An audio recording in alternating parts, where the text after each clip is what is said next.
Chapter 1. Too short to need a preface. There are a set of religious, or rather moral writers, who teach that virtue is the certain road to happiness, and vice to misery in this world. A very wholesome and comfortable doctrine, and to which we have but one objection, namely, that it is not true. Indeed, if by virtue these writers mean the exercise of those cardinal virtues, which like good housewives stay at home, and mind only the business of their own family, I shall very readily concede the point. For so surely do all these contribute and lead to happiness, that I could almost wish, in violation of all the antient and modern sages, to call them rather by the name of wisdom than by that of virtue. For with regard to this life, no system, I conceive, was ever wiser than that of the antient Epicureans, who held this wisdom to constitute the chief good, nor foolisher than that of their opposites, those modern epicures, who place all felicity in the abundant gratification of every sensual appetite. But if by virtue is meant, as I almost think it ought, a certain relative quality, which is always busying itself with outdoors, and seems as much interested in pursuing the good of others as its own, I cannot so easily agree that this is the surest way to human happiness, because I am afraid we must then include poverty and contempt, with all the mischiefs which backbiting, envy, and ingratitude can bring on mankind in our idea of happiness. Nay, sometimes perhaps we shall be obliged to wait upon the said happiness to a jail, since many by the above virtue have brought themselves thither. I have not now leisure to enter upon so large a field of speculation, as here seems opening upon me. My design was to wipe off a doctrine that lay in my way, since, while Mr. Jones was acting the most virtuous part imaginable in laboring to preserve his fellow creatures from destruction, the devil, or some other evil spirit, one perhaps clothed in human flesh, was hard at work to make him completely miserable in the ruin of his Sophia. This therefore would seem an exception to the above rule, if indeed it was a rule. But as we have in our voyage through life seen so many other exceptions to it, we choose to dispute the doctrine on which it is founded, which we don't apprehend to be Christian, which we are convinced is not true, and which is indeed destructive of one of the noblest arguments that reason alone can furnish for the belief of immortality. But as the reader's curiosity, if he hath any, must be now awake, and hungry, we shall provide to feed it as fast as we can. Chapter 2. In which is opened a very black design against Sophia. I remember a wise old gentleman who used to say, "When children are doing nothing, they are doing mischief."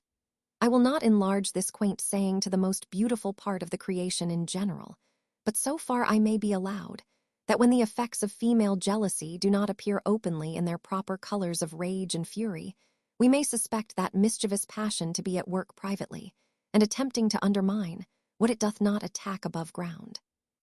This was exemplified in the conduct of Lady Bellaston, who, under all the smiles which she wore in her countenance, concealed much indignation against Sophia, and as she plainly saw that this young lady stood between her and the full indulgence of her desires, she resolved to get rid of her by some means or other.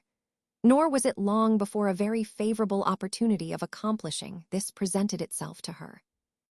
The reader may be pleased to remember that when Sophia was thrown into that consternation at the playhouse, by the wit and humor of a set of young gentlemen who call themselves the town, we informed him that she had put herself under the protection of a young nobleman who had very safely conducted her to her chair. This nobleman, who frequently visited Lady Bellaston, had more than once seen Sophia there since her arrival in town, and had conceived a very great liking to her, which liking, as beauty never looks more amiable than in distress, Sophia had in this fright so increased that he might now, without any great impropriety, be said to be actually in love with her. It may easily be believed that he would not suffer so handsome an occasion of improving his acquaintance with the beloved object as now offered itself to elapse, when even good breeding alone might have prompted him to pay her a visit. The next morning, therefore, after this accident, he waited on Sophia with the usual compliments, and hopes that she had received no harm from her last night's adventure. As love, like fire, when once thoroughly kindled, is soon blown into a flame, Sophia in a very short time completed her conquest. Time now flew away unperceived, and the noble lord had been 2 hours in company with the lady, before it entered into his head that he had made too long a visit. Though this circumstance alone would have alarmed Sophia, who was somewhat more a mistress of computation at present, she had indeed much more pregnant evidence from the eyes of her lover of what passed within his bosom. Nay, though he did not make any open declaration of his passion, yet many of his expressions were rather too warm and too tender to have been imputed to complacence, even in the age when such complacence was in fashion. The very reverse of which is well known to be the reigning mode at present. Lady Bellaston had been apprised of his lordship's visit at his first arrival, and the length of it very well satisfied her that things went as she wished, and as indeed she had suspected the second time she saw this young couple together. This business, she rightly, I think, concluded that she should by no means forward by mixing in the company while they were together. She therefore ordered her servants that when my lord was going, they should tell him she desired to speak with him, and employed the intermediate time in meditating how best to accomplish a scheme, which she made no doubt but his lordship would very readily embrace the execution of. Lord Fellemer, for that was the title of this young nobleman, was no sooner introduced to her ladyship than she attacked him in the following strain. "Bless me, my lord, are you here yet? I thought my servants had made a mistake and let you go away, and I wanted to see you about an affair of some importance." "Indeed, Lady Bellaston," said he, "I don't wonder you are astonished at the length of my visit, for I have stayed above 2 hours, and I did not think I had stayed above half a one. What am I to conclude from thence, my lord?" said she. "The company must be very agreeable which can make time slide away so very deceitfully." "Upon my honor," said he, "the most agreeable I ever saw. Pray tell me, Lady Bellaston, who is this blazing star which you have produced among us all of a sudden?" "What blazing star, my lord?" said she, affecting a surprise. "I mean," said he, "the lady I saw here the other day, whom I had last night in my arms at the playhouse, and to whom I have been making that unreasonable visit." "Oh, my cousin Western," said she, "why, that blazing star, my lord, is the daughter of a country booby squire, and hath been in town about a fortnight for the first time. Upon my soul," said he, "I should swear she had been bred up in a court, for besides her beauty I never saw anything so genteel, so sensible, so polite." "Oh, brave!" cries the lady, "my cousin hath you, I find." "Upon my honor," answered he, "I wish she had, for I am in love with her to distraction." "Nay, my lord," said she, "it is not wishing yourself very ill neither, for she is a very great fortune. I assure you she is an only child, and her father's estate is a good 3,000 pounds a year." "Then I can assure you, madam," answered the lord, "I think her the best match in England." "Indeed, my lord," replied she, "if you like her, I heartily wish you had her." "If you think so kindly of me, madam," said he, "as she is a relation of yours, will you do me the honor to propose it to her father?" "And are you really then in earnest?" cries the lady, with an affected gravity. "I hope, madam," answered he, "you have a better opinion of me than to imagine I would jest with your ladyship in an affair of this kind." "Indeed, then," said the lady, "I will most readily propose your lordship to her father, and I can, I believe, assure you of his joyful acceptance of the proposal. But there is a bar which I am almost ashamed to mention, and yet it is one you will never be able to conquer. You have a rival, my lord, and a rival who, though I blush to name him, neither you nor all the world will ever be able to conquer." "Upon my word, Lady Bellaston," cries he, "you have struck a damp to my heart, which hath almost deprived me of being." "Fie, my lord," said she, "I should rather hope I had struck fire into you. A lover, and talk of damps in your heart. I rather imagined you would have asked your rival's name, that you might have immediately entered the lists with him." "I promise you, madam," answered he, "there are very few things I would not undertake for your charming cousin. But pray, who is this happy man?" "Why, he is," said she, "what I am sorry to say most happy men with us are, one of the lowest fellows in the world. He is a beggar, a bastard, a foundling, a fellow in meaner circumstances than one of your lordship's footmen." "And is it possible," cried he, "that a young creature with such perfections should think of bestowing herself so unworthily? Alas!" "My lord," answered she, "consider the country the bane of all young women is the country. There they learn a set of romantic notions of love, and I know not what folly, which this town and good company can scarce eradicate in a whole winter. "Indeed, madam," replied my lord, "your cousin is of too immense a value to be thrown away. Such ruin as this must be prevented." "Alas," cries she, "my lord, how can it be prevented? The family have already done all in their power, but the girl is, I think, intoxicated, and nothing less than ruin will content her. And to deal more openly with you, I expect every day to hear she has run away with him." "What you tell me, Lady Bellaston," answered his lordship, "affects me most tenderly and only raises my compassion instead of lessening my adoration of your cousin. Some means must be found to preserve so inestimable a jewel. Hath your ladyship endeavoured to reason with her?" Here the lady affected a laugh, and cried, "My dear lord, sure you know us better than to talk of reasoning a young woman out of her inclinations. These inestimable jewels are as deaf as the jewels they wear. Time, my lord, time is the only medicine to cure their folly. But this is a medicine which I am certain she will not take. Nay, I live in hourly horrors on her account. In short, nothing but violent methods will do. What is to be done?" cries my lord. "What methods are to be taken? Is there any method upon earth, though?" "Lady Bellaston, there is nothing which I would not undertake for such a reward." "I really know not," answered the lady, after a pause, and then pausing again, she cried out, "Upon my soul, I am at my wit's end on this girl's account if she can be preserved. Something must be done immediately. And as I say, nothing but violent methods will do if your lordship hath really this attachment to my cousin, and to do her justice, except in this silly inclination, of which she will soon see her folly, she is every way deserving. I think there may be one way indeed, it is a very disagreeable one, and what I am almost afraid to think of it requires a great spirit, I promise you." "I am not conscious, madam," said he, "of any defect there, nor am I hope, suspected of any such. It must be an egregious defect indeed, which could make me backward on this occasion." "Nay, my lord," answered she, "I am so far from doubting you, I am much more inclined to doubt my own courage, for I must run a monstrous risque. In short, I must place such a confidence in your honor as a wise woman will scarce ever place in a man on any consideration."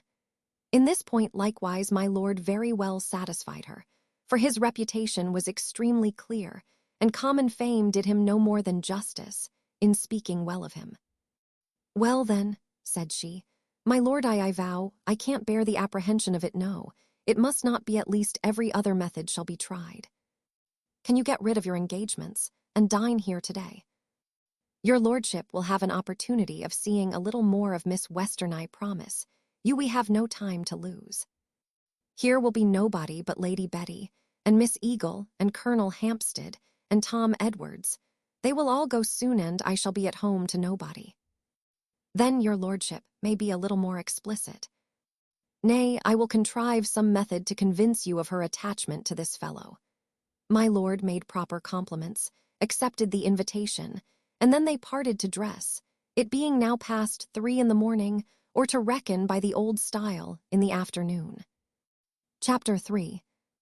A further explanation of the foregoing design.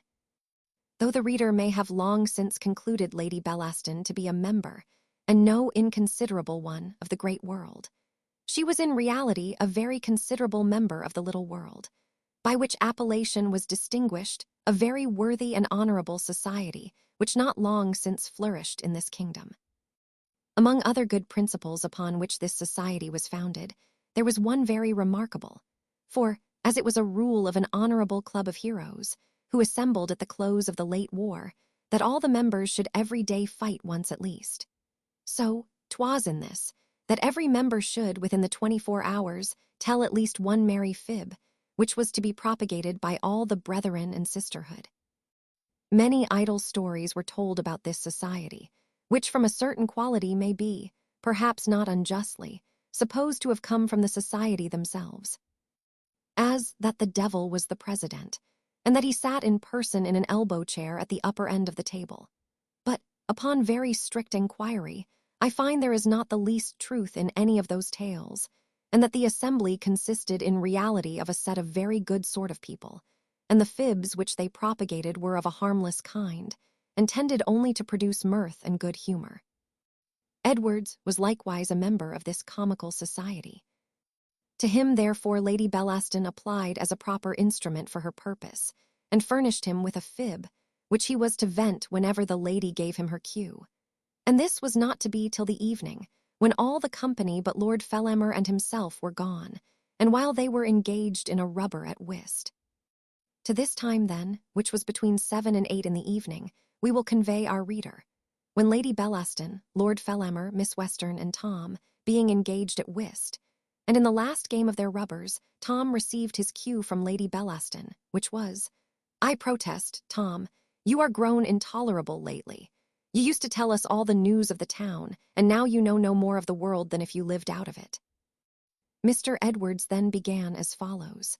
"The fault is not mine, madam. It lies in the dullness of the age, that doth nothing worth talking of, O law. Though now I think on't there hath a terrible accident befallen poor Colonel Wilcox. Poor Ned. You know him, my lord, everybody knows him. Faith, I am very much concerned for him." "What is it, pray?" says Lady Bellaston. "Why, he hath killed a man this morning in a duel, that's all." His lordship, who was not in the secret, asked gravely whom he had killed. To which Edwards answered, "A young fellow we none of us know. A Somersetshire lad just came to town, one Jones his name is, a near relation of one Mr. Allworthy, of whom your lordship, I believe, hath heard. I saw the lad lie dead in a coffee-house, upon my soul. He is one of the finest corpses I ever saw in my life." Sophia, who had just began to deal as Tom had mentioned that a man was killed, stopped her hand, and listened with attention, for all stories of that kind affected her. But no sooner had he arrived at the latter part of the story than she began to deal again, and having dealt 3 cards to one, and 7 to another, and 10 to a third, at last dropped the rest from her hand, and fell back in her chair. The company behaved as usually on these occasions.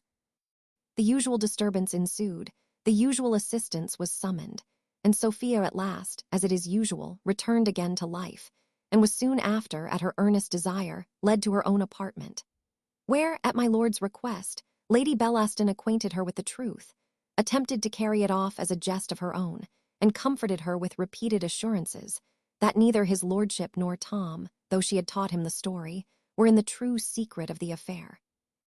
There was no farther evidence necessary to convince Lord Fellamar how justly the case had been represented to him by Lady Bellaston, and now, at her return into the room, a scheme was laid between these 2 noble persons, which, though it appeared in no very heinous light to his lordship, as he faithfully promised, and faithfully resolved too, to make the lady all the subsequent amends in his power by marriage, yet many of our readers, we doubt not, will see with just detestation.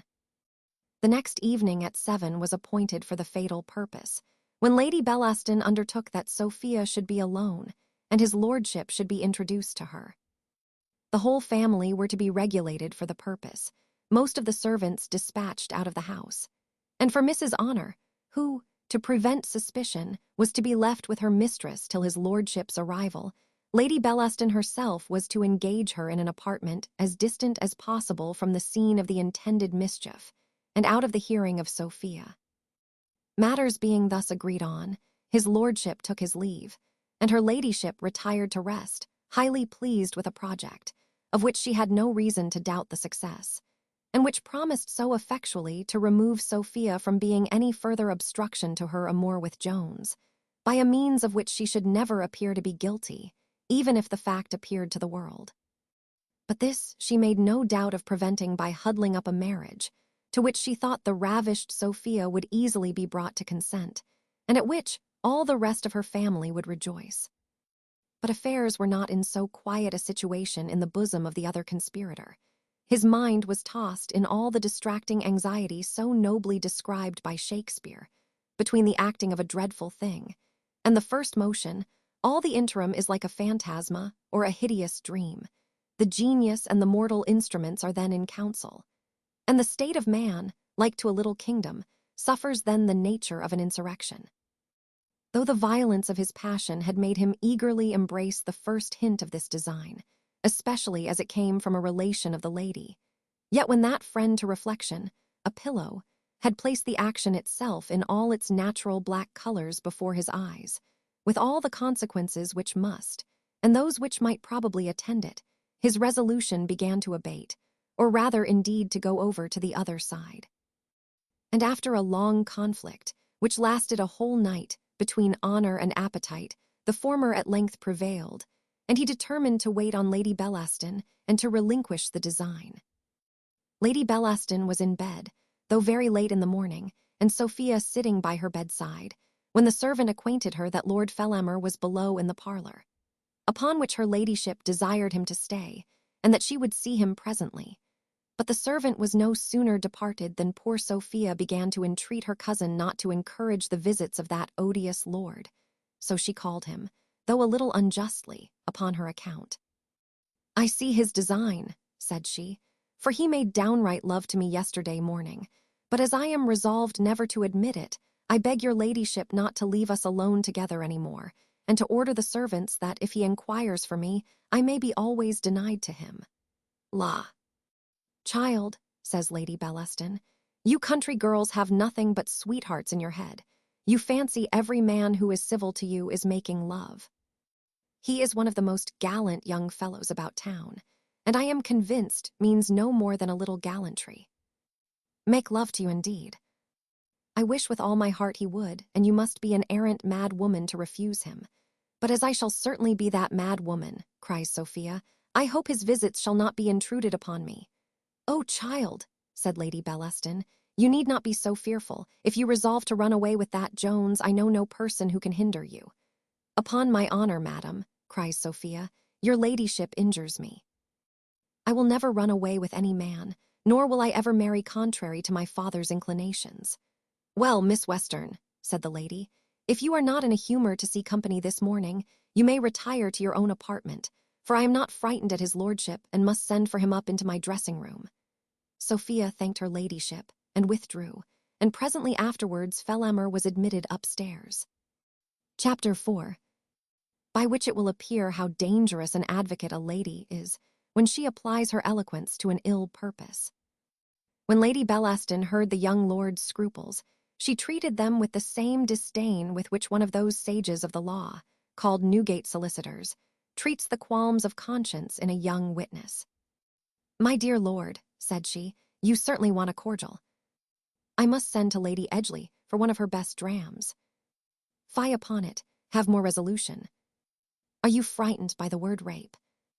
Or are you apprehensive? Well, if the story of Helen was modern, I should think it unnatural. I mean the behavior of Paris, not the fondness of the lady, for all women love a man of spirit. There is another story of the Sabine ladies, and that too, I thank heaven, is very antient.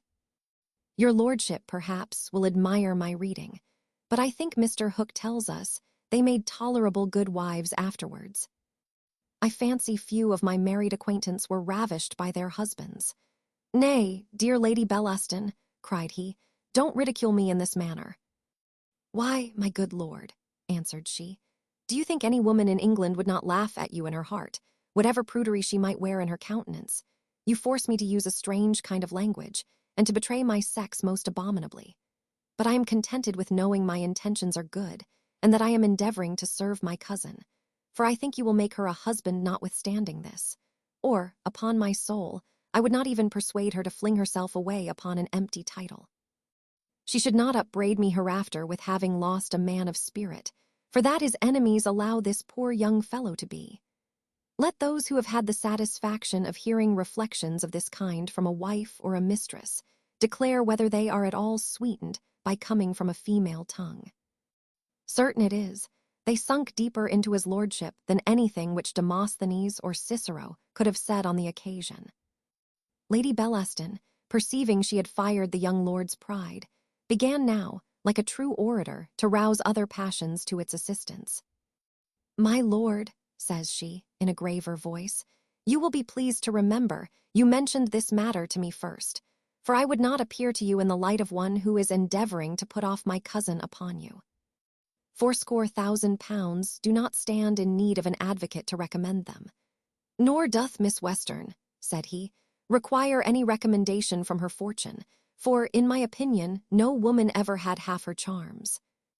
Yes, yes, my lord, replied the lady, looking in the glass. "There have been women with more than half her charms, I assure you, not that I need lessen her on that account. She is a most delicious girl, that's certain, and within these few hours she will be in the arms of one who surely doth not deserve her, though I will give him his due. I believe he is truly a man of spirit." "I hope so, madam," said my lord, "though I must own he doth not deserve her, for unless heaven or your ladyship disappoint me, she shall within that time be in mine." "Well spoken, my lord," answered the lady. "I promise you no disappointment shall happen from my side, and within this week I am convinced I shall call your lordship my cousin in public." The remainder of this scene consisted entirely of raptures, excuses, and compliments, very pleasant to have heard from the parties, but rather dull when related at second hand. Here, therefore, we shall put an end to this dialogue, and hasten to the fatal hour when everything was prepared for the destruction of poor Sophia. But this being the most tragical matter in our whole history, we shall treat it in a chapter by itself. Chapter 5, containing some matters which may affect, and others which may surprise, the reader. The clock had now struck 7, and poor Sophia, alone and melancholy, sat reading a tragedy. It was the fatal marriage, and she was now come to that part where the poor distressed Isabella disposes of her wedding ring. Here the book dropped from her hand, and a shower of tears ran down into her bosom. In this situation she had continued a minute, when the door opened, and in came Lord Fellamar. Sophia started from her chair at his entrance, and his lordship, advancing forwards and making a low bow, said, "I am afraid, Miss Western, I break in upon you abruptly." "Indeed, my lord," says she, "I must own myself a little surprised at this unexpected visit." "If this visit be unexpected, madam," answered Lord Fellamar, "my eyes must have been very faithless interpreters of my heart, when last I had the honor of seeing you. For surely you could not otherwise have hoped to detain my heart in your possession, without receiving a visit from its owner." Sophia, confused as she was, answered this bombast, and very properly, I think, with a look of inconceivable disdain. My lord then made another, and a longer speech of the same sort. Upon which Sophia, trembling, said, "Am I really to conceive your lordship to be out of your senses?" "Sure, my lord, there is no other excuse for such behavior." "I am, indeed, madam, in the situation you suppose," cries his lordship, "and sure you will pardon the effects of a frenzy which you yourself have occasioned, for love hath so totally deprived me of reason that I am scarce accountable for any of my actions." "Upon my word, my lord," said Sophia, "I neither understand your words nor your behavior." "Suffer me then, madam," cries he, "at your feet to explain both, by laying open my soul to you, and declaring that I dote on you to the highest degree of distraction. O most adorable, most divine creature! What language can express the sentiments of my heart? I do assure you, my lord," said Sophia, "I shall not stay to hear any more of this." "Do not," cries he, "think of leaving me thus cruelly. Could you know half the torments which I feel, that tender bosom must pity what those eyes have caused." Then fetching a deep sigh, and laying hold of her hand, he ran on for some minutes in a strain which would be little more pleasing to the reader than it was to the lady, and at last concluded with a declaration, that if he was master of the world, he would lay it at her feet. Sophia then, forcibly pulling away her hand from his, answered with much spirit, "I promise you, sir, your world and its master I should spurn from me with equal contempt." She then offered to go, and Lord Fellamar, again laying hold of her hand, said, "Pardon me, my beloved angel, freedoms which nothing but despair could have tempted me to take, believe me. Could I have had any hope that my title and fortune, neither of them inconsiderable, unless when compared with your worth, would have been accepted, I had in the humblest manner presented them to your acceptance, but I cannot lose you by heaven. I will sooner part with my soul. You are, you must, you shall be only mine." "My lord," says she, "I entreat you to desist from a vain pursuit, for upon my honor I will never hear you on this subject. Let go my hand, my lord, for I am resolved to go from you this moment, nor will I ever see you more." "Then, madam," cries his lordship, "I must make the best use of this moment, for I cannot live, nor will I live without you." "What do you mean, my lord?" said Sophia. "I will raise the family." "I have no fear, madam," answered he, "but of losing you, and that I am resolved to prevent the only way which despair points to me." He then caught her in his arms. upon which she screamed so loud that she must have alarmed someone to her assistance, had not Lady Bellaston taken care to remove all ears. But a more lucky circumstance happened for poor Sophia. Another noise now broke forth, which almost drowned her cries, for now the whole house rang with, "Where is she? D-N me, I'll unkennel her this instant. Show me her chamber, I say. Where is my daughter? I know she's in the house, and I'll see her if she's above ground. Show me where she is." At which last words the door flew open, and in came Squire Western, with his parson and a set of myrmidons at his heels. How miserable must have been the condition of poor Sophia, when the enraged voice of her father was welcome to her ears. Welcome indeed it was, and luckily did he come, for it was the only accident upon earth which could have preserved the peace of her mind from being forever destroyed. Sophia, notwithstanding her fright, presently knew her father's voice, and his lordship, notwithstanding his passion, knew the voice of reason, which peremptorily assured him it was not now a time for the perpetration of his villainy. Hearing, therefore, the voice approach, and hearing likewise whose it was, for as the squire more than once roared forth the word daughter, so Sophia, in the midst of her struggling, cried out upon her father, he thought proper to relinquish his prey, having only disordered her handkerchief, and with his rude lips committed violence on her lovely neck. If the reader's imagination doth not assist me, I shall never be able to describe the situation of these two persons when Western came into the room. Sophia tottered into a chair, where she sat disordered, pale, breathless, bursting with indignation at Lord Fellamar, affrighted, and yet more rejoiced at the arrival of her father.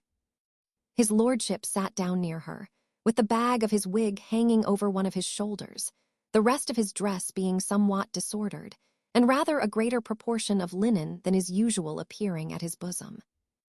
As to the rest, he was amazed, affrighted, vexed, and ashamed. As to Squire Western, he happened at this time to be overtaken by an enemy, which very frequently pursues, and seldom fails to overtake, most of the country gentlemen in this kingdom. He was, literally speaking, drunk, which circumstance, together with his natural impetuosity, could produce no other effect than his running immediately up to his daughter, upon whom he fell foul with his tongue in the most inveterate manner. Nay, he had probably committed violence with his hands, had not the parson interposed, saying, "For heaven's sake, sir, animadvert that you are in the house of a great lady. Let me beg you to mitigate your wrath. It should minister a fullness of satisfaction that you have found your daughter, for as to revenge, it belongeth not unto us. I discern great contrition in the countenance of the young lady. I stand assured, if you will forgive her, she will repent her of all past offenses and return unto her duty." The strength of the parson's arms had at first been of more service than the strength of his rhetoric. However, his last words wrought some effect, and the squire answered, "I'll forgy her if she wull ha on." "If what ha on, Sophy, I'll forgy thee all." "Why dost unspeak? Shat ha on." "D-N me, shat ha on." "Why dost unanswer? Was ever such a stubborn chewed? Let me entreat you, sir, to be a little more moderate," said the parson. "You frighten the young lady so that you deprive her of all power of utterance." "Power of mine, answered the squire. "You take her part, then, you do. A pretty parson, truly, to side with an undutiful child. Yes, yes, I will gee you a living with a pox. I'll gee un to the devil sooner." "I humbly crave your pardon," said the parson. "I assure your worship I meant no such matter." My Lady Bellaston now entered the room, and came up to the squire, who no sooner saw her, than, resolving to follow the instructions of his sister, he made her a very civil bow in the rural manner, and paid her some of his best compliments. He then immediately proceeded to his complaints, and said, "There, my lady cousin, there stands the most undutiful child in the world. She hankers after a beggarly rascal, and won't marry one of the greatest matches in all England that we have provided for her." "Indeed, cousin Western," answered the lady, "I am persuaded you wrong my cousin. I am sure she hath a better understanding. I am convinced she will not refuse what she must be sensible is so much to her advantage." This was a wilful mistake in Lady Bellaston, for she well knew whom Mr. Western meant, though perhaps she thought he would easily be reconciled to his lordship's proposals. "Do you hear there," quoth the squire, "what her ladyship says? All your family are for the match. Come, Sophie, be a good girl and be dutiful and make your father happy." "If my death will make you happy, sir," answered Sophia, "you will shortly be so." "It's a lie, Sophie, it's a d-end lie, and you know it," said the squire. "Indeed, Miss Western," said Lady Bellaston, "you injure your father. He hath nothing in view but your interest in this match, and I and all your friends must acknowledge the highest honor done to your family in the proposal." "Aye, all of us," quoth the squire. "Nay, it was no proposal of mine. She knows it was her aunt proposed it to me first. Come, Sophie, once more let me beg you to be a good girl, and gie me your consent before your cousin." "Let me give him your hand, cousin," said the lady. "It is the fashion nowadays to dispense with time and long courtships." "Pug," said the squire, "what signifies time? Won't they have time enough to court afterwards? People may court very well after they have been abed together." As Lord Fellamar was very well assured that he was meant by Lady Bellaston, so, never having heard nor suspected a word of Blifil, he made no doubt of his being meant by the father. Coming up, therefore, to the squire, he said, "Though I have not the honour, sir, of being personally known to you, yet, as I find I have the happiness to have my proposals accepted, let me intercede, sir, in behalf of the young lady, that she may not be more solicited at this time." "You intercede, sir?" said the squire. "Why, who the devil are you?" "Sir, I am Lord Fellamar," answered he, "and am the happy man whom I hope you have done the honour of accepting for a son-in-law." "You are a son of a bee," replied the squire, "for all your laced coat. You my son-in-law, and be d-n to you." "I shall take more from you, sir, than from any man," answered the lord, "but I must inform you that I am not used to hear such language without resentment." "Resent my a," quoth the squire. "Don't think I am afraid of such a fellow as the art, because hast got a spit there dangling at thy side. Lay by your spit, and I'll give thee enough of meddling with what doth not belong to thee. I'll teach you to father-in-law me. I'll lick thy jacket." "It's very well, sir," said my lord. "I shall make no disturbance before the ladies. I am very well satisfied. Your humble servant, sir, Lady Bellaston, your most obedient." His lordship was no sooner gone than Lady Bellaston, coming up to Mr. Western, said, "Bless me, sir, what have you done? You know not whom you have affronted. He is a nobleman of the first rank and fortune, and yesterday made proposals to your daughter, and such as I am sure you must accept with the highest pleasure." "Answer for yourself, lady cousin," said the squire. "I will have nothing to do with any of your lords. My daughter shall have an honest country gentleman. I have pitched upon one for her, and she shall ha-un. I am sorry for the trouble she hath given your ladyship with all my heart." Lady Bellaston made a civil speech upon the word trouble, to which the squire answered, "Why, that's kind, and I would do as much for your ladyship. To be sure, relations should do for one another. So I wish your ladyship a good night. Come, madam, you must go along with me by fair means, or I'll have you carried down to the coach." Sophia said she would attend him without force, but begged to go in a chair, for she said she should not be able to ride any other way. "Prithee," cries the squire, "wout unt persuade me canst not ride in a coach, wouldst? That's a pretty thing, surely." "No, no, I'll never let thee out of my sight any more till art married, that I promise thee." Sophia told him she saw he was resolved to break her heart. "Oh, break thy heart and be d-end," quoth he, "if a good husband will break it. I don't value a brass varden, not a halfpenny, of any undutiful bee upon earth." He then took violent hold of her hand, upon which the parson once more interfered, begging him to use gentle methods. At that the squire thundered out a curse, and bid the parson hold his tongue, saying, "Atant in pulpit now. When Arda got up there, I never mind what dost say, but I won't be pre-stridden, nor taught how to behave myself by thee. I wish your ladyship a good night. Come along, Sophie, be a good girl, and all shall be well." "Shat ha-un, d-n me, shat ha-un." Mrs. Honor appeared below stairs, and with a low courtesy to the squire offered to attend her mistress, but he pushed her away, saying, "Hold, madam, hold, you come no more near my house." "And will you take my maid away from me?" said Sophia. Yes, indeed, madam, will I, cries the squire. You need not fear being without a servant. I will get you another maid, and a better maid than this, who, I'd lay 5 pounds to a crown, is no more a maid than my Granum. No, no, Sophy, she shall contrive no more escapes, I promise you. He then packed up his daughter and the parson into the hackney coach, after which he mounted himself, and ordered it to drive to his lodgings. In the way thither, he suffered Sophia to be quiet, and entertained himself with reading a lecture to the parson on good manners, and a proper behavior to his betters. It is possible he might not so easily have carried off his daughter from Lady Bellaston, had that good lady desired to have detained her. But, in reality, she was not a little pleased with the confinement into which Sophia was going, and as her project with Lord Fellamar had failed of success, she was well contented that other violent methods were now going to be used in favor of another man. Chapter 6. By what means the squire came to discover his daughter.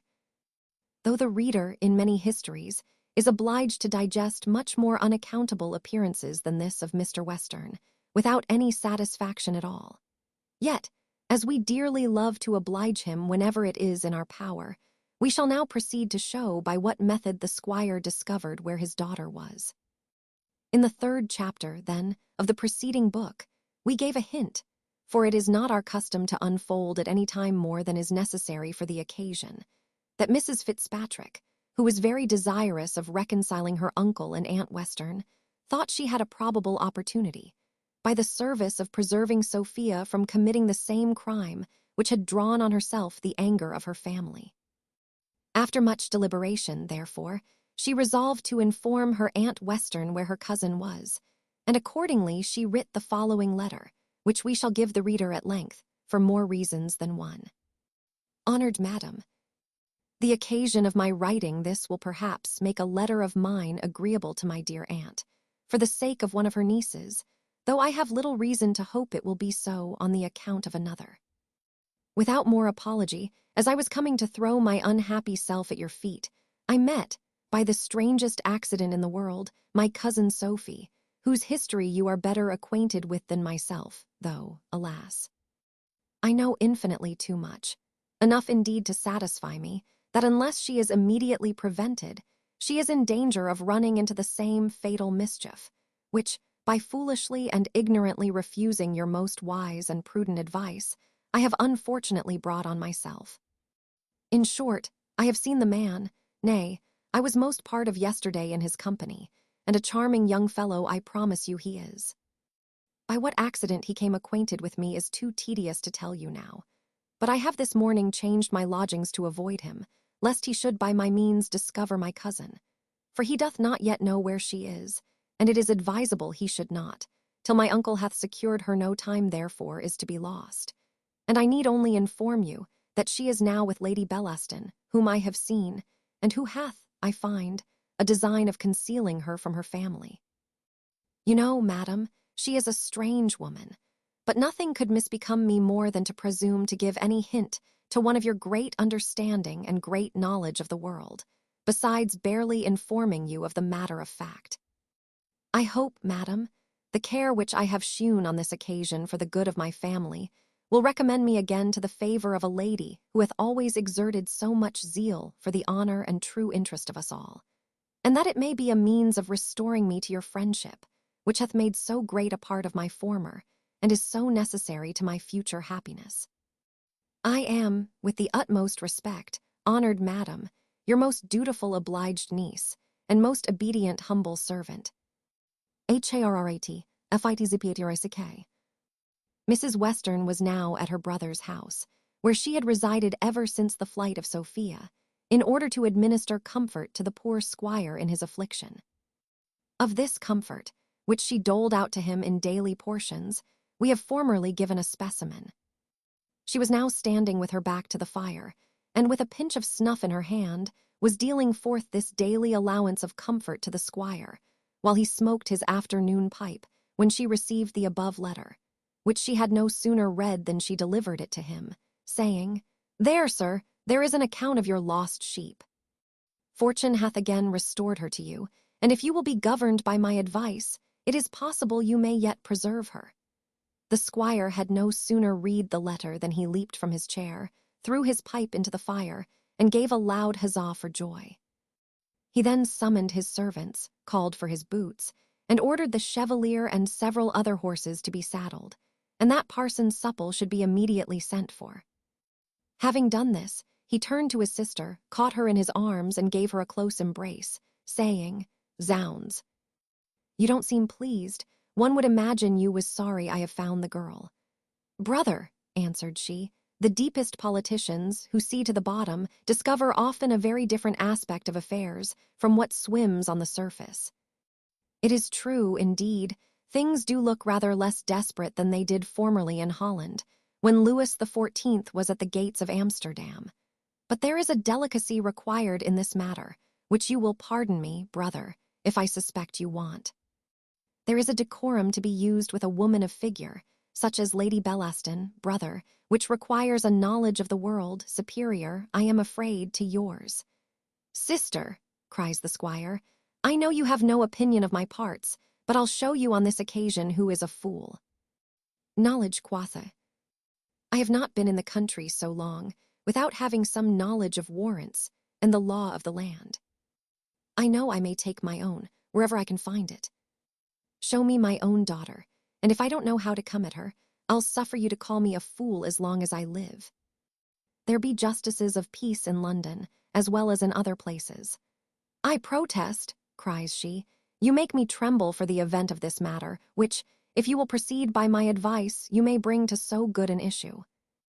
Do you really imagine, brother, that the house of a woman of figure is to be attacked by warrants and brutal justices of the peace? I will inform you how to proceed. As soon as you arrive in town, and have got yourself into a decent dress, for indeed, brother, you have none at present fit to appear in, you must send your compliments to Lady Bellaston, and desire leave to wait on her. When you are admitted to her presence, as you certainly will be, and have told her your story, and have made proper use of my name, for I think you just know one another only by sight, though you are relations, I am confident she will withdraw her protection from my niece, who hath certainly imposed upon her. This is the only method justices of peace, indeed. Do you imagine any such event can arrive to a woman of figure in a civilized nation? D.N. their figures, cries the squire. A pretty civilized nation, truly, where women are above the law. And what must I stand sending a parcel of compliments to a confounded whore, that keeps away a daughter from her own natural father? I tell you, sister, I am not so ignorant as you think me. I know you would have women above the law, but it is all a lie. I heard his lordship say at Sighs that no one is above the law. But this of yours is Hanover law, I suppose. Mr. Western, said she, I think you daily improve in ignorance. I protest you are grown an arrant bear. No more a bear than yourself, Sister Western, said the squire. Pox. You may talk of your civility, and you will. I am sure you never show any to me. I am no bear, no, nor no dog neither, though I know somebody, that is something that begins with a B. But pox. I will show you I have got more good manners than some folks. Mr. Western, answered the lady, you may say what you please, je vous mesprise de tout mon cœur. I shall not therefore be angry besides, as my cousin with that odious Irish name justly says, I have that regard for the honor and true interest of my family, and that concern for my niece, who is a part of it, that I have resolved to go to town myself upon this occasion. For indeed, brother, you are not a fit minister to be employed at a polite court. Greenland should always be the scene of the Tramontane negotiation. I thank heaven, cries the squire. I don't understand you now. You are got to your Hanoverian linguo. However, I'll show you I scorn to be behindhand in civility with you. And as you are not angry for what I have said, so I am not angry for what you have said. Indeed, I have always thought it a folly for relations to quarrel, and if they do now and then give a hasty word, why, people should give and take. For my part, I never bear malice, and I take it very kind of you to go up to London, for I never was there but twice in my life, and then I did not stay above a fortnight at a time, and to be sure I can't be expected to know much of the streets and the folks in that time. I never denied that you knowed all these matters better than I. For me to dispute, that would be all as one as for you to dispute the management of a pack of dogs or the finding a hare sitting with me. Which I promise you, says she, I never will. Well, and I promise you, returned he, that I never will dispute the t'other. Here then a league was struck, to borrow a phrase from the lady, between the contending parties. And now the parson arriving, and the horses being ready, the squire departed, having promised his sister to follow her advice, and she prepared to follow him the next day. But having communicated these matters to the parson on the road, they both agreed that the prescribed formalities might very well be dispensed with, and the squire, having changed his mind, proceeded in the manner we have already seen. Chapter 7, in which various misfortunes befell poor Jones. Affairs were in the aforesaid situation when Mrs. Honor arrived at Mrs. Miller's, and called Jones out from the company, as we have before seen, with whom, when she found herself alone, she began as follows. Oh, my dear sir, how shall I get spirits to tell you? You are undone, sir, and my poor lady's undone, and I am undone. Hath anything happened to Sophia? Cries Jones, staring like a madman. All that is bad, cries Honor. Oh, I shall never get such another lady. Oh, that I should ever live to see this day. At these words Jones turned pale as ashes, trembled and stammered, but Honor went on, oh, Mr. Jones, I have lost my lady forever. How? What, for heaven's sake, tell me. Oh, my dear Sophia, you may well call her so, said Honor. She was the dearest lady to me. I shall never have such another place. D.N. your place, cries Jones. Where is what has become of my Sophia? Ay, to be sure, cries she, servants may be D.N'd. It signifies nothing what becomes of them, though they are turned away, and ruined ever so much. To be sure they are not flesh and blood like other people. No, to be sure, it signifies nothing what becomes of them. If you have any pity, any compassion, cries Jones, I beg you will instantly tell me what hath happened to Sophia. To be sure, I have more pity for you than you have for me, answered Honor. I don't D.N. you because you have lost the sweetest lady in the world. To be sure you are worthy to be pitied, and I am worthy to be pitied too. For to be sure, if ever there was a good mistress, what hath happened? Cries Jones, in almost a raving fit. What? Said Honor. Why, the worst that could have happened both for you and for me her father is come to town, and hath carried her away from us both. Here Jones fell on his knees in thanksgiving that it was no worse. No worse, repeated Honor. What could be worse for either of us? He carried her off, swearing she should marry Mr. Blifil. That's for your comfort, and for poor me I am turned out of doors. Indeed, Mrs. Honor, answered Jones, you frighten me out of my wits. I imagined some most dreadful sudden accident had happened to Sophia, something, compared to which, even seeing her married to Blifil would be a trifle. But while there is life, there are hopes, my dear Honor. Women in this land of liberty cannot be married by actual brutal force. To be sure, sir, said she, that's true. There may be some hopes for you, but alack a day. What hopes are there for poor me? And to be sure, sir, you must be sensible I suffer all this upon your account. All the quarrel the squire hath to me is for taking your part, as I have done, against Mr. Blifil. Indeed, Mrs. Honor, answered he, I am sensible of my obligations to you, and will leave nothing in my power undone to make you amends. Alas!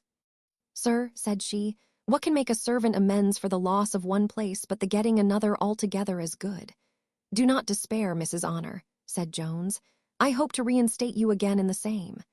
Alack a day, sir, said she, how can I flatter myself with such hopes when I know it is a thing impossible? For the squire is so set against me.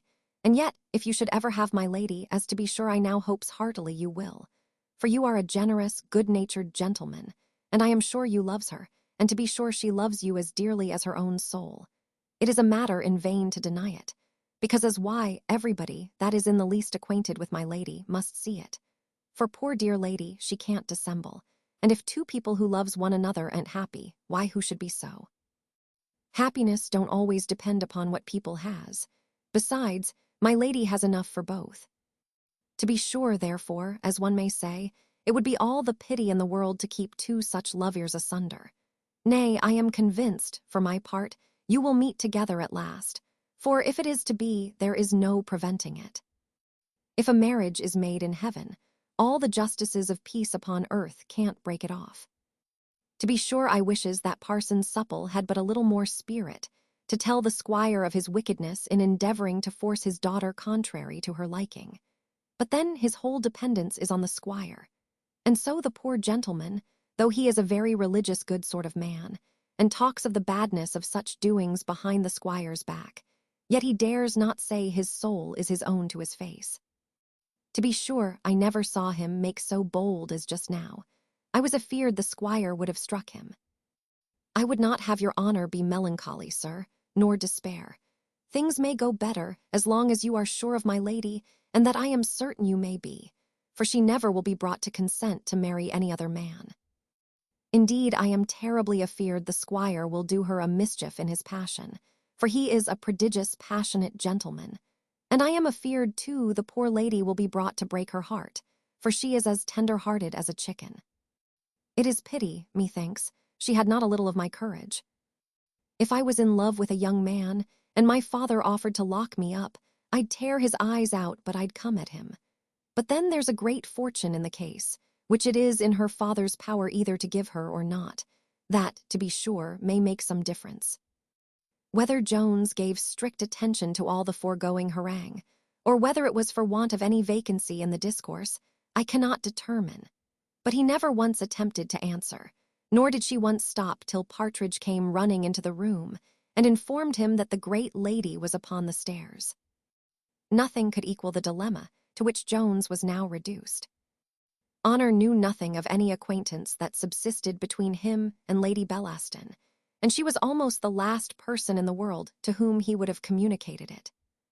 In this hurry and distress, he took, as is common enough, the worst course, and instead of exposing her to the lady, which would have been of little consequence, he chose to expose the lady to her.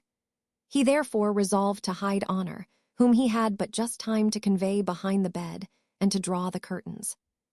The hurry in which Jones had been all day engaged on account of his poor landlady and her family, the terrors occasioned by Mrs. Honor, and the confusion into which he was thrown by the sudden arrival of Lady Bellaston, had altogether driven former thoughts out of his head, so that it never once occurred to his memory to act the part of a sick man, which indeed neither the gaiety of his dress nor the freshness of his countenance would have at all supported. He received her ladyship, therefore, rather agreeably to her desires than to her expectations, with all the good humour he could muster in his countenance, and without any real or affected appearance of the least disorder. Lady Bellaston no sooner entered the room than she squatted herself down on the bed. "So, my dear Jones," said she, "you find nothing can detain me long from you.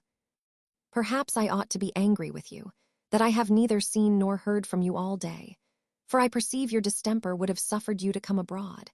Nay, I suppose you have not sat in your chamber all day, dressed up like a fine lady to see company after a lying in. But however, don't think I intend to scold you, for I never will give you an excuse for the cold behaviour of a husband by putting on the ill humour of a wife." "Nay, Lady Bellaston," said Jones, "I am sure your ladyship will not upbraid me with neglect of duty when I only waited for orders. Who, my dear creature, hath reason to complain? Who missed an appointment last night, and left an unhappy man to expect and wish and sigh and languish? Do not mention it, my dear Mr. Jones," cried she. "If you knew the occasion, you would pity me. In short, it is impossible to conceive what women of condition are obliged to suffer from the impertinence of fools, in order to keep up the farce of the world. I am glad, however, all your languishing and wishing have done you no harm, for you never looked better in your life. Upon my faith, Jones, you might at this instant sit for the picture of Adonis. There are certain words of provocation which men of honor hold can properly be answered only by a blow. Among lovers, possibly, there may be some expressions which can be answered only by a kiss. Now the compliment which Lady Bellaston now made Jones seems to be of this kind, especially as it was attended with a look, in which the lady conveyed more soft ideas than it was possible to express with her tongue. Jones was certainly at this instant in one of the most disagreeable and distressed situations imaginable. For, to carry on the comparison we made use of before, though the provocation was given by the lady, Jones could not receive satisfaction, nor so much as offer to ask it, in the presence of a third person. Seconds in this kind of duels not being according to the law of arms. As this objection did not occur to Lady Bellaston, who was ignorant of any other woman being there but herself, she waited some time in great astonishment for an answer from Jones, who, conscious of the ridiculous figure he made, stood at a distance, and not daring to give the proper answer, gave none at all. Nothing can be imagined more comic, nor yet more tragical, than this scene would have been if it had lasted much longer. The lady had already changed color 2 or 3 times, had got up from the bed and sat down again, while Jones was wishing the ground to sink under him, or the house to fall on his head, when an odd accident freed him from an embarrassment out of which neither the eloquence of a Cicero nor the politics of a Machiavel could have delivered him without utter disgrace. This was no other than the arrival of young Nightingale, dead drunk, or rather in that state of drunkenness which deprives men of the use of their reason without depriving them of the use of their limbs. Mrs. Miller and her daughters were in bed, and Partridge was smoking his pipe by the kitchen fire, so that he arrived at Mr. Jones's chamber door without any interruption. This he burst open, and was entering without any ceremony, when Jones started from his seat and ran to oppose him, which he did so effectually that Nightingale never came far enough within the door to see who was sitting on the bed. Nightingale had in reality mistaken Jones's apartment for that in which himself had lodged. He therefore strongly insisted on coming in, often swearing that he would not be kept from his own bed. Jones, however, prevailed over him and delivered him into the hands of Partridge, whom the noise on the stairs soon summoned to his master's assistance. And now Jones was unwillingly obliged to return to his own apartment, where at the very instant of his entrance he heard Lady Bellaston venting an exclamation, though not a very loud one, and at the same time saw her flinging herself into a chair in a vast agitation, which in a lady of a tender constitution would have been an hysteric fit. In reality, the lady, frightened with the struggle between the two men, of which she did not know what would be the issue, as she heard Nightingale swear many oaths he would come to his own bed, attempted to retire to her known place of hiding, which to her great confusion she found already occupied by another. "Is this usage to be borne, Mr. Jones?" cries the lady. "Basest of men, what wretch is this to whom you have exposed me?" "Wretch!" cries Honour, bursting in a violent rage from her place of concealment. "Marry, come up, wretch forsooth. As poor a wretch as I am honest. This is more than some folks who are richer can say." Jones, instead of applying himself directly to take off the edge of Mrs. Honour's resentment, as a more experienced gallant would have done, fell to cursing his stars, and lamenting himself as the most unfortunate man in the world. And presently after, addressing himself to Lady Bellaston, he fell to some very absurd protestations of innocence.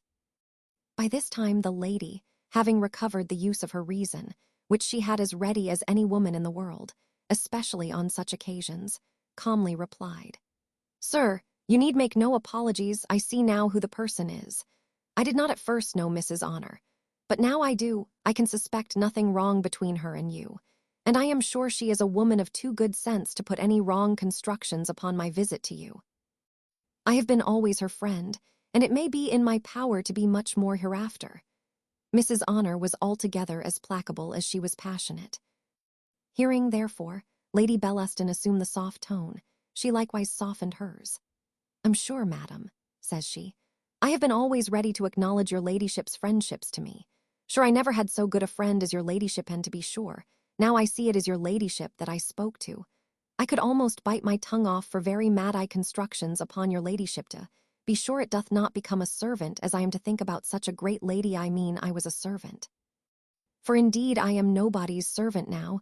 The more miserable wretch is me. I have lost the best mistress." Here Honour thought fit to produce a shower of tears. "Don't cry, child," says the good lady. "Ways perhaps may be found to make you amends." Come to me tomorrow morning." She then took up her fan, which lay on the ground, and without even looking at Jones, walked very majestically out of the room, there being a kind of dignity in the impudence of women of quality, which their inferiors vainly aspire to attain to in circumstances of this nature.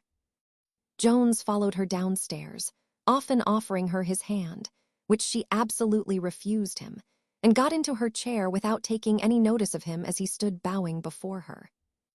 At his return upstairs, a long dialogue passed between him and Mrs. Honor, while she was adjusting herself after the discomposure she had undergone. The subject of this was his infidelity to her young lady, on which she enlarged with great bitterness.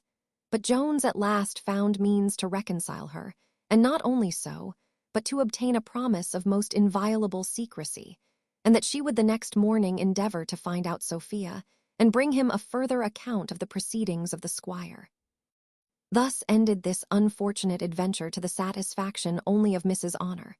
For a secret, as some of my readers will perhaps acknowledge from experience, is often a very valuable possession, and that not only to those who faithfully keep it, but sometimes to such as whisper it about till it come to the ears of everyone except the ignorant person who pays for the supposed concealing of what is publicly known. Chapter 8, short and sweet. Notwithstanding all the obligations she had received from Jones, Mrs. Miller could not forbear in the morning some gentle remonstrances for the hurricane which had happened the preceding night in his chamber.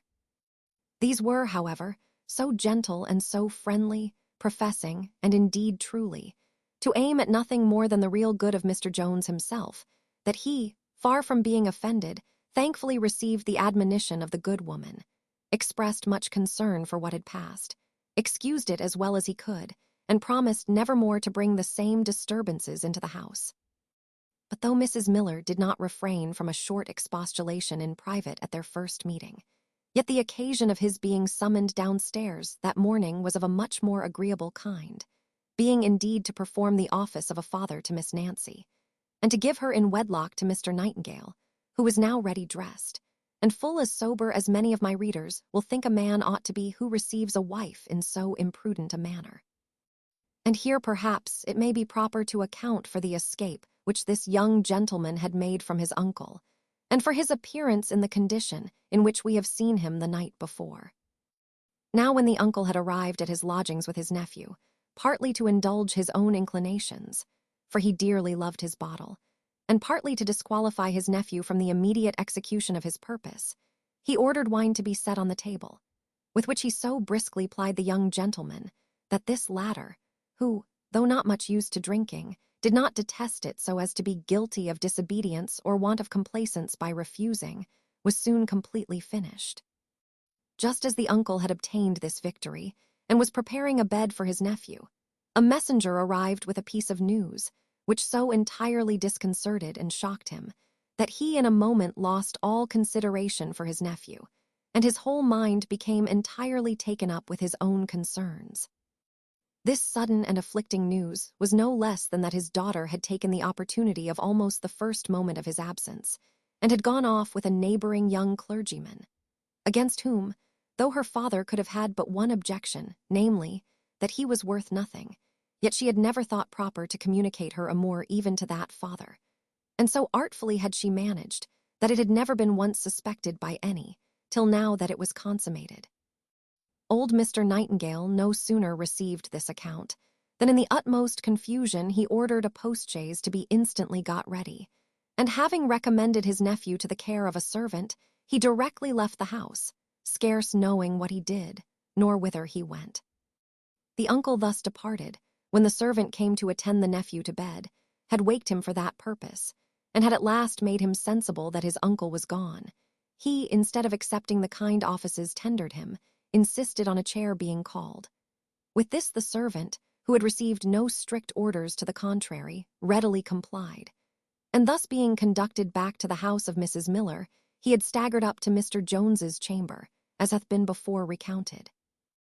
This bar of the uncle being now removed, though young Nightingale knew not as yet in what manner, and all parties being quickly ready, the mother, Mr. Jones, Mr. Nightingale, and his love stepped into a hackney coach, which conveyed them to Doctors' Commons, Where Miss Nancy was, in vulgar language, soon made an honest woman, and the poor mother became, in the purest sense of the word, one of the happiest of all human beings.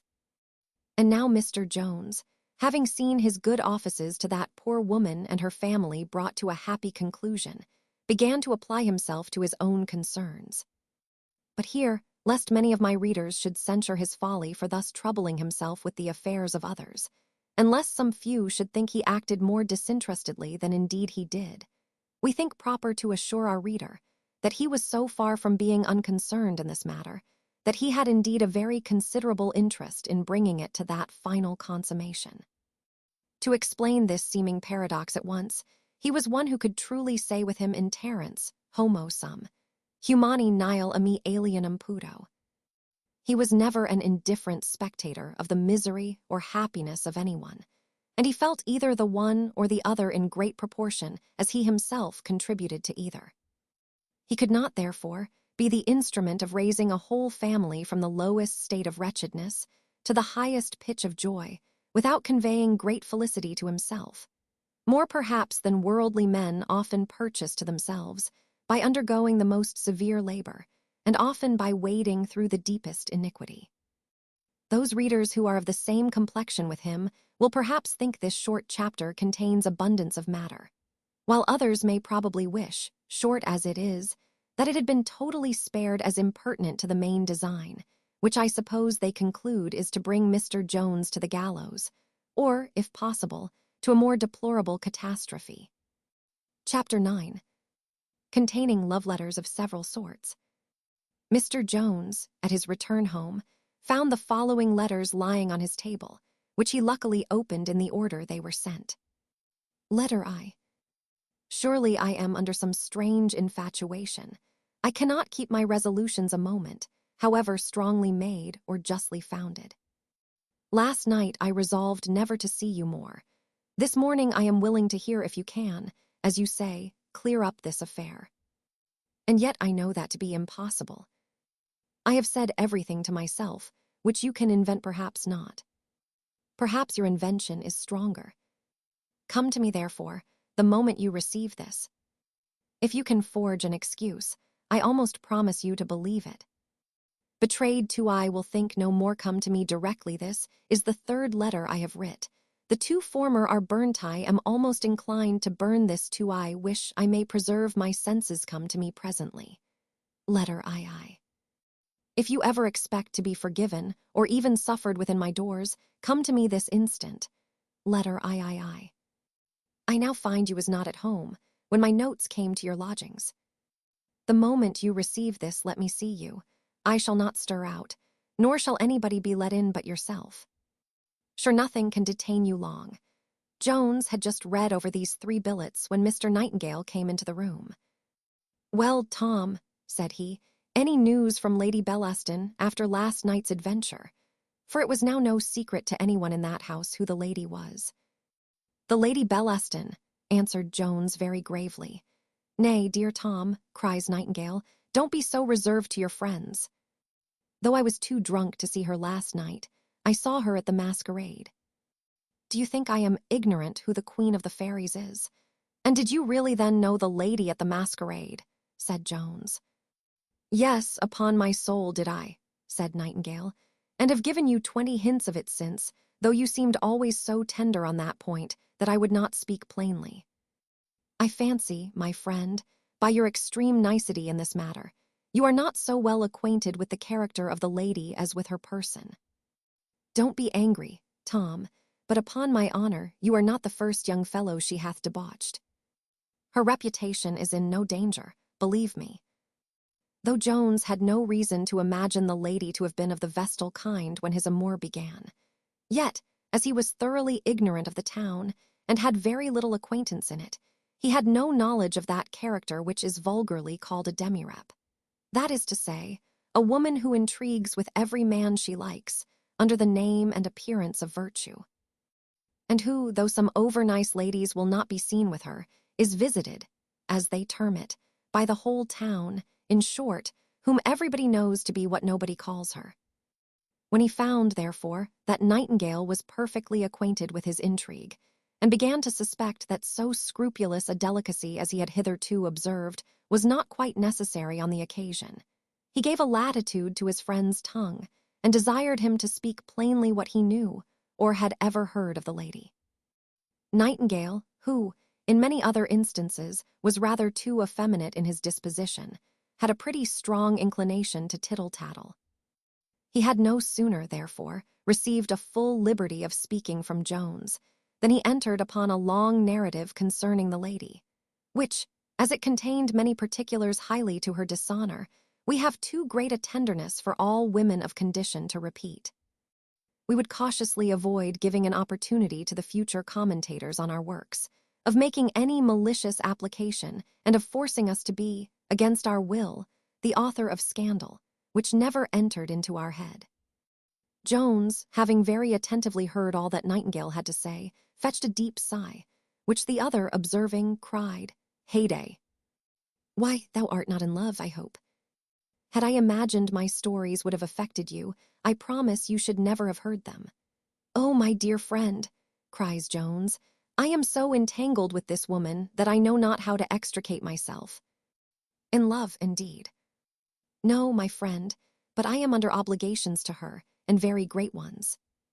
Since you know so much, I will be very explicit with you. It is owing, perhaps, solely to her, that I have not, before this, wanted a bit of bread.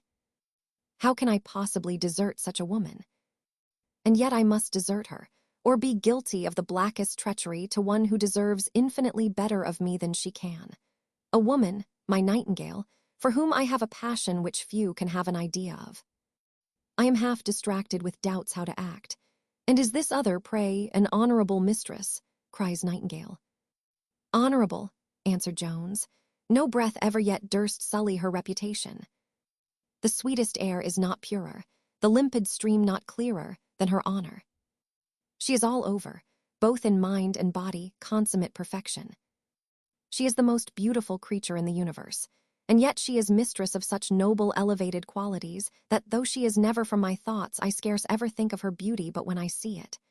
And can you, my good friend," cries Nightingale, "with such an engagement as this upon your hands, hesitate a moment about quitting such a—" "Hold," said Jones, "no more abuse of her. I detest the thought of ingratitude." "Pooh," answered the other, "you are not the first upon whom she hath conferred obligations of this kind. She is remarkably liberal where she likes, though let me tell you, her favors are so prudently bestowed that they should rather raise a man's vanity than his gratitude." In short, Nightingale proceeded so far on this head, and told his friend so many stories of the lady, which he swore to the truth of, that he entirely removed all esteem for her from the breast of Jones, and his gratitude was lessened in proportion. Indeed, he began to look on all the favors he had received rather as wages than benefits, which depreciated not only her, but himself too in his own conceit, and put him quite out of humor with both. From this disgust, his mind, by a natural transition, turned towards Sophia. Her virtue, her purity, her love to him, her sufferings on his account, filled all his thoughts, and made his commerce with Lady Bellaston appear still more odious.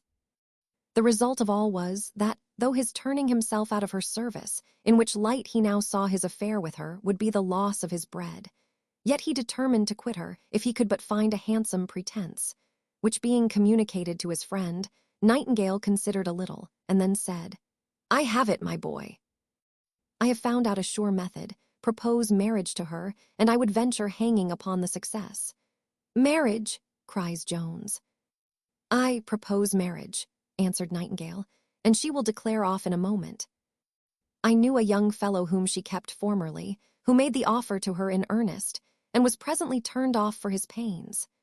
Jones declared he could not venture the experiment. "Perhaps," said he, "she may be less shocked at this proposal from one man than from another. And if she should take me at my word, where am I then? Caught in my own trap and undone forever. No," answered Nightingale, "not if I can give you an expedient by which you may at any time get out of the trap." "What expedient can that be?" replied Jones. "This," answered Nightingale. "The young fellow I mentioned, who is one of the most intimate acquaintances I have in the world, is so angry with her for some ill offices she hath since done him, that I am sure he would, without any difficulty, give you a sight of her letters, upon which you may decently break with her, and declare off before the knot is tied, if she should really be willing to tie it, which I am convinced she will not. After some hesitation, Jones, upon the strength of this assurance, consented.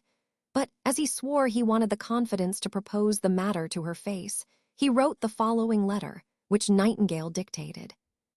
Madam, I am extremely concerned that, by an unfortunate engagement abroad, I should have missed receiving the honor of your ladyship's commands the moment they came, and the delay which I must now suffer of vindicating myself to your ladyship greatly adds to this misfortune.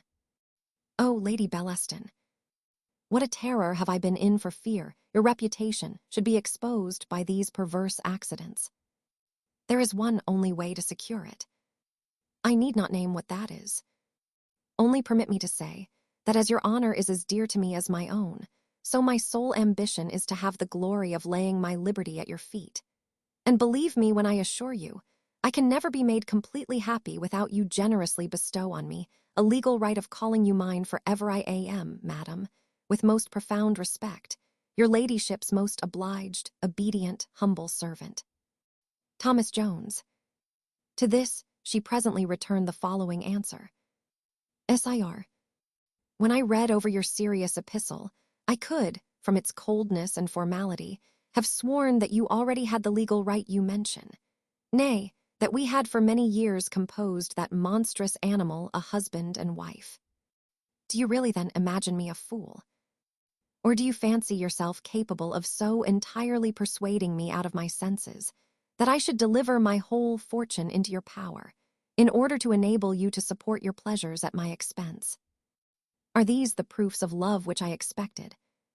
Is this the return for? But I scorn to upbraid you, and am in great admiration of your profound respect. P.S. I am prevented from revising. Perhaps I have said more than I meant. Come to me at 8 this evening.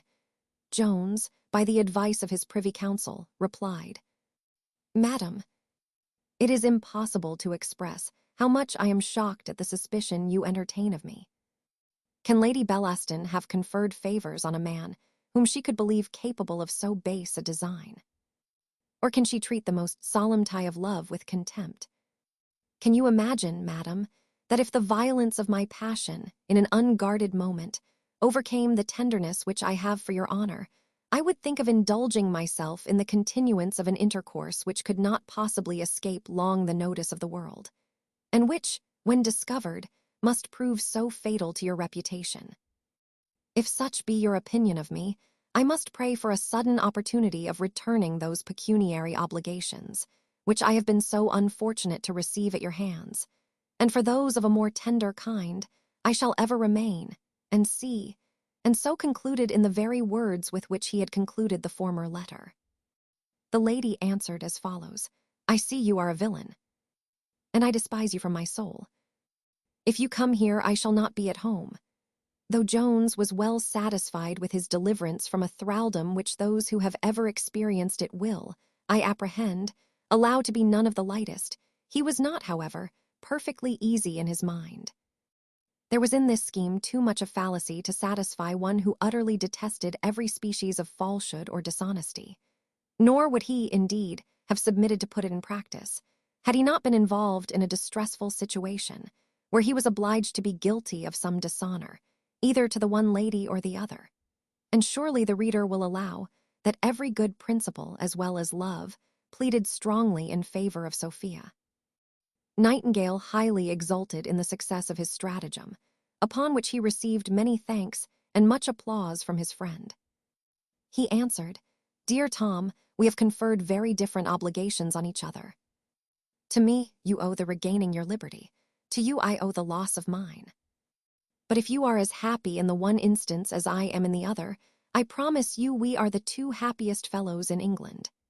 The two gentlemen were now summoned down to dinner, where Mrs. Miller, who performed herself the office of cook, had exerted her best talents to celebrate the wedding of her daughter.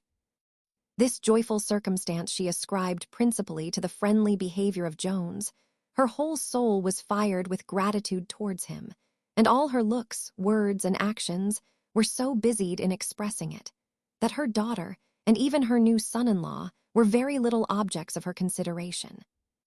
Dinner was just ended when Mrs. Miller received a letter, but as we have had letters eno in this chapter, we shall communicate its contents in our next. Chapter 10, consisting partly of facts and partly of observations upon them. The letter, then, which arrived at the end of the preceding chapter was from Mr. Allworthy, and the purport of it was his intention to come immediately to town with his nephew Blifil, and a desire to be accommodated with his usual lodgings, which were the first floor for himself, and the second for his nephew. The cheerfulness which had before displayed itself in the countenance of the poor woman was a little clouded on this occasion. This news did, indeed, a good deal disconcert her. To requite so disinterested a match with her daughter, by presently turning her new son-in-law out of doors, appeared to her very unjustifiable on the one hand, and on the other, she could scarce bear the thoughts of making any excuse to Mr. Allworthy, after all the obligations received from him, for depriving him of lodgings which were indeed strictly his due.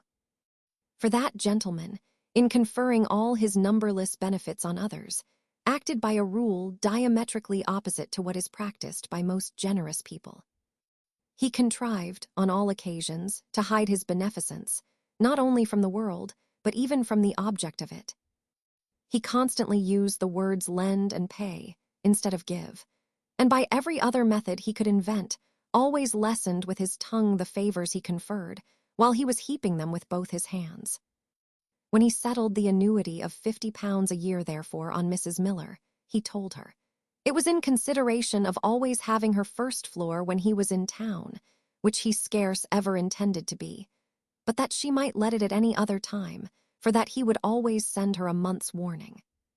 He was now, however, hurried to town so suddenly that he had no opportunity of giving such notice, and this hurry probably prevented him, when he wrote for his lodgings, adding, if they were then empty, for he would most certainly have been well satisfied to have relinquished them, on a less sufficient excuse than what Mrs. Miller could now have made.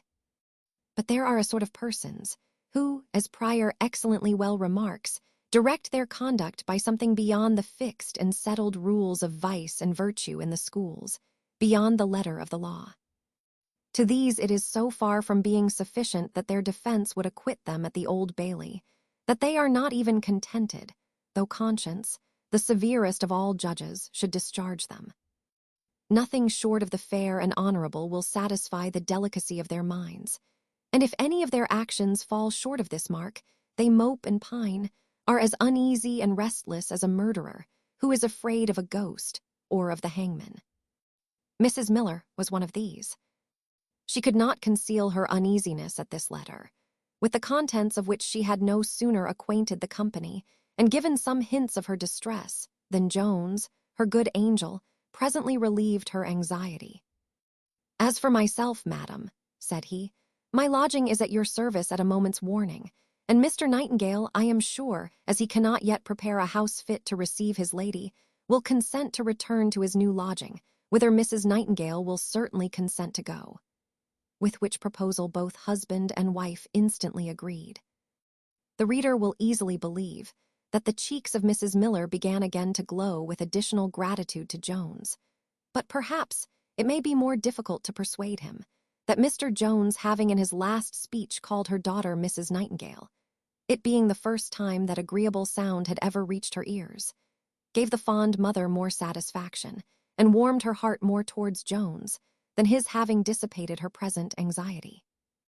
The next day was then appointed for the removal of the new married couple, and of Mr. Jones, who was likewise to be provided for in the same house with his friend.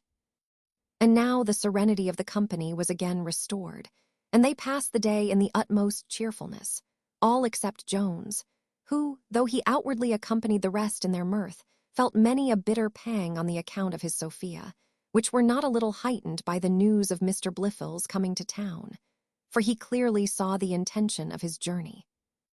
And what greatly aggravated his concern was, that Mrs. Honor, who had promised to inquire after Sophia, and to make her report to him early the next evening, had disappointed him. In the situation that he and his mistress were in at this time, there were scarce any grounds for him to hope that he should hear any good news. Yet he was as impatient to see Mrs. Honor as if he had expected she would bring him a letter with an assignation in it from Sophia, and bore the disappointment as ill. Whether this impatience arose from that natural weakness of the human mind, which makes it desirous to know the worst, and renders uncertainty the most intolerable of pains, or whether he still flattered himself with some secret hopes, we will not determine. But that it might be the last, whoever has loved cannot but know. For of all the powers exercised by this passion over our minds, one of the most wonderful is that of supporting hope in the midst of despair. Difficulties, improbabilities, nay, impossibilities are quite overlooked by it, so that to any man extremely in love may be applied what Addison says of Caesar: the Alps and Pyreneans sink before him. Yet it is equally true that the same passion will sometimes make mountains of molehills and produce despair in the midst of hope, but these cold fits last not long in good constitutions. Which temper Jones was now in, we leave the reader to guess, having no exact information about it. But this is certain, that he had spent 2 hours in expectation, when, being unable any longer to conceal his uneasiness, he retired to his room, where his anxiety had almost made him frantic, when the following letter was brought him from Mrs. Honor, with which we shall present the reader verbatim et literatum.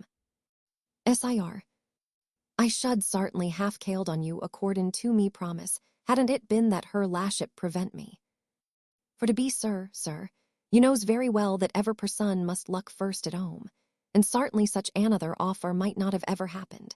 So as I should ave been justly to blame, had I not accepted of it when her laship was so very kind as to offer to mak me her one human without me ever askin' any such thing.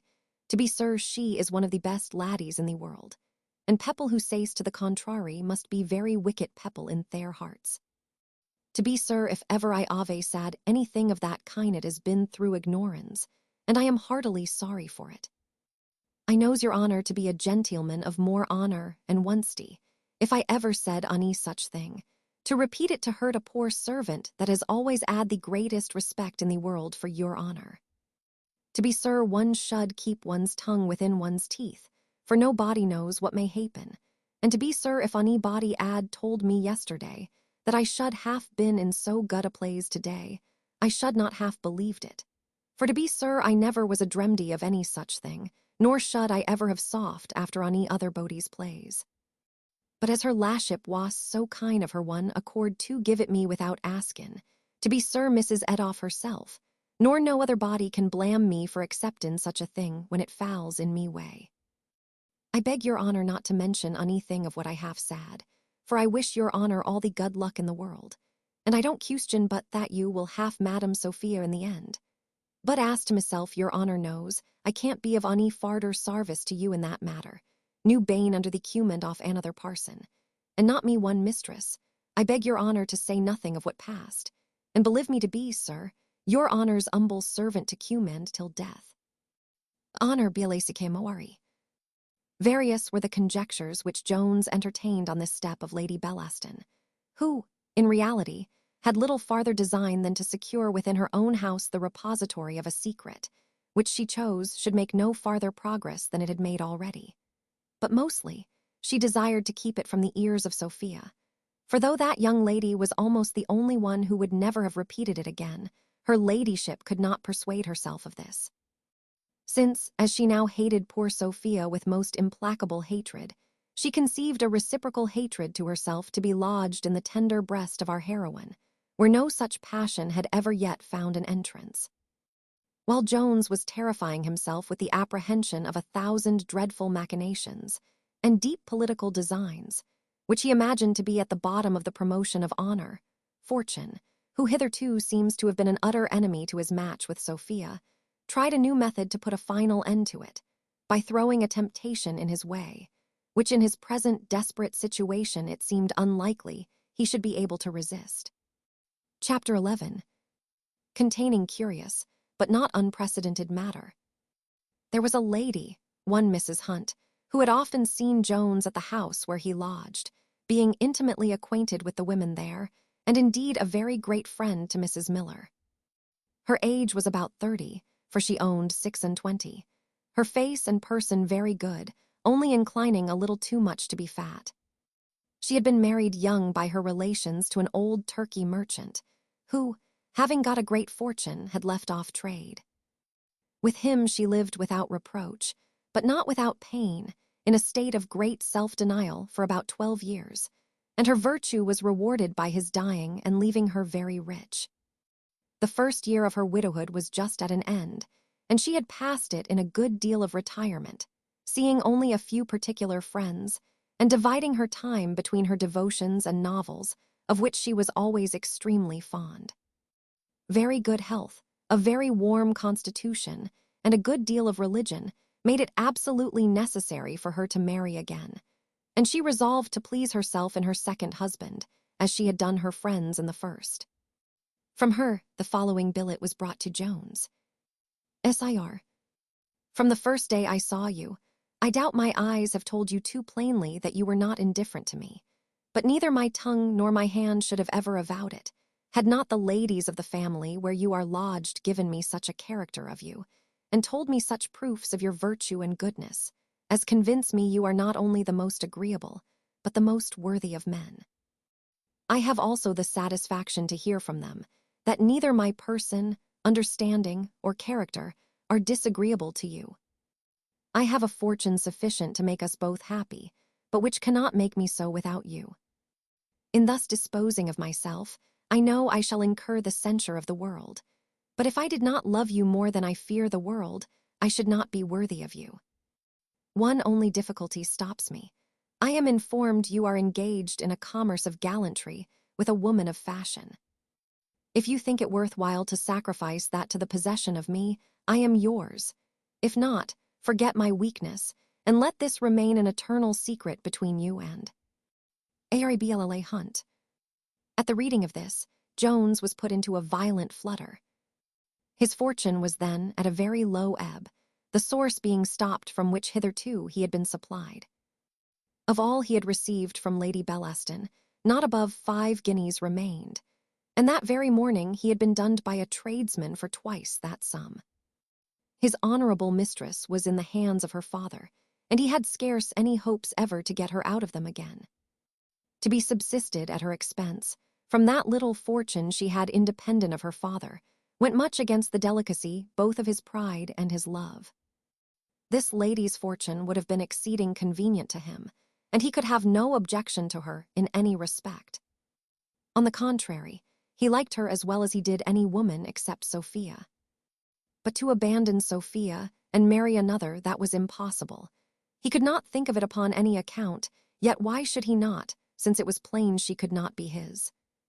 Would it not be kinder to her than to continue her longer engaged in a hopeless passion for him? Ought he not to do so in friendship to her? This notion prevailed some moments, and he had almost determined to be false to her from a high point of honor. But that refinement was not able to stand very long against the voice of nature, which cried in his heart that such friendship was treason to love. At last he called for pen, ink, and paper, and writ as follows to Mrs. Hunt. Madam, it would be but a poor return to the favor you have done me to sacrifice any gallantry to the possession of you, and I would certainly do it, though I were not disengaged, as at present I am, from any affair of that kind. But I should not be the honest man you think me, if I did not tell you that my affections are engaged to another, who is a woman of virtue, and one that I never can leave, though it is probable I shall never possess her. God forbid that, in return of your kindness to me, I should do you such an injury as to give you my hand when I cannot give my heart. No, I had much rather starve than be guilty of that. Even though my mistress were married to another, I would not marry you unless my heart had entirely effaced all impressions of her. Be assured that your secret was not more safe in your own breast than in that of your most obliged and grateful humble servant, T. Jones. When our hero had finished and sent this letter, he went to his scrutor, took out Miss Western's muff, kissed it several times, and then strutted some turns about his room, with more satisfaction of mind than ever any Irishman felt in carrying off a fortune of £50,000. Chapter 12. A discovery made by Partridge. While Jones was exulting in the consciousness of his integrity, Partridge came capering into the room, as was his custom when he brought, or fancied he brought, any good tidings.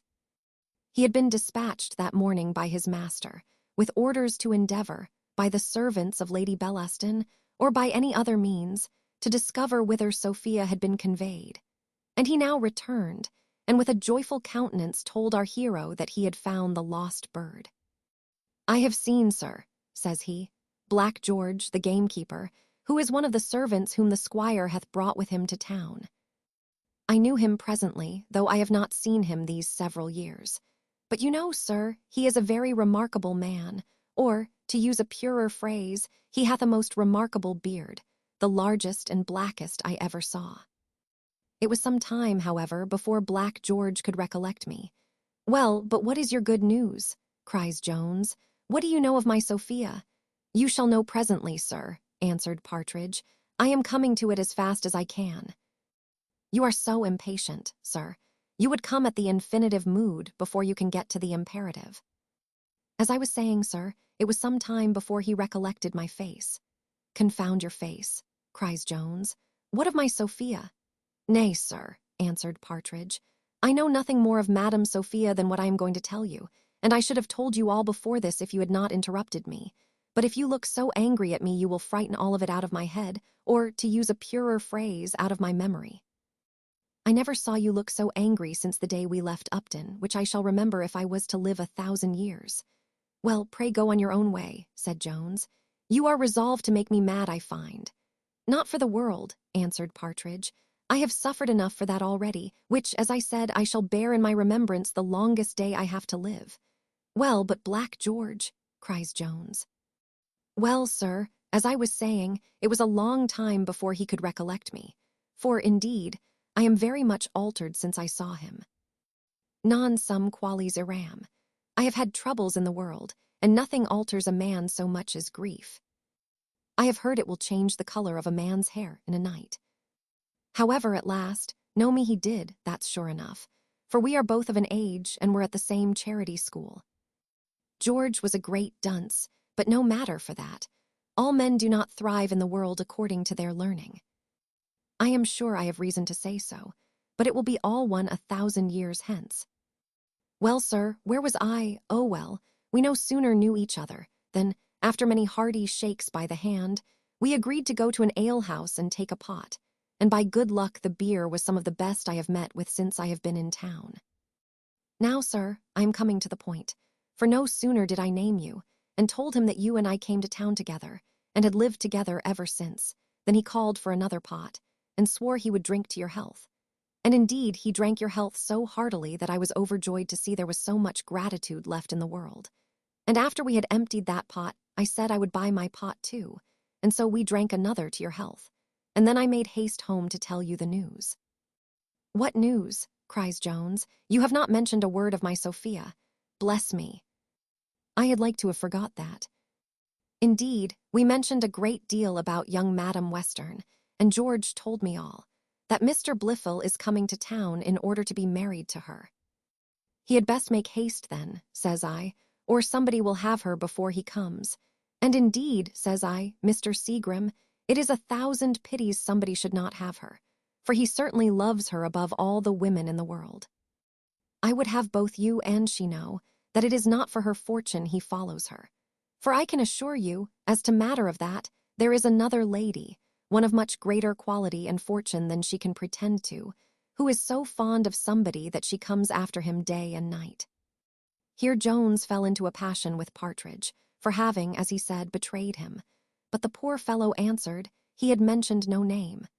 "Besides, sir," said he, "I can assure you George is sincerely your friend, and wished Mr. Blifil at the devil more than once. Nay, he said he would do anything in his power upon earth to serve you, and so I am convinced he will." "Betray you, indeed. Why, I question whether you have a better friend than George upon earth, except myself, or one that would go farther to serve you."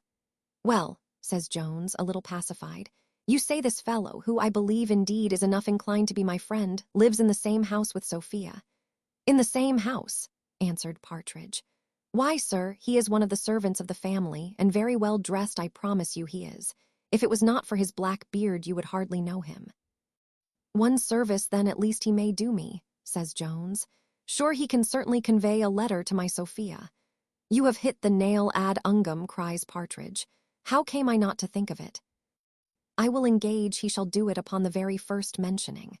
"Well, then," said Jones, "do you leave me at present, and I will write a letter which you shall deliver to him tomorrow morning, for I suppose you know where to find him." "Oh, yes, sir," answered Partridge. "I shall certainly find him again, there is no fear of that. The liquor is too good for him to stay away long." "I make no doubt but he will be there every day he stays in town." "So you don't know the street, then, where my Sophia is lodged?" cries Jones. "Indeed, sir, I do," says Partridge. "What is the name of the street?" cries Jones. "The name, sir?" "Why, here, sir, just by," answered Partridge, "not above a street or two off." "I don't, indeed, know the very name, for, as he never told me, if I had asked, you know, it might have put some suspicion into his head." "No, no, sir, let me alone for that. I am too cunning for that, I promise you." "Thou art most wonderfully cunning, indeed," replied Jones. "However, I will write to my charmer, since I believe you will be cunning enough to find him tomorrow at the alehouse." And now, having dismissed the sagacious Partridge, Mr. Jones sat himself down to write, in which employment we shall leave him for a time. And here we put an end to the 15th book.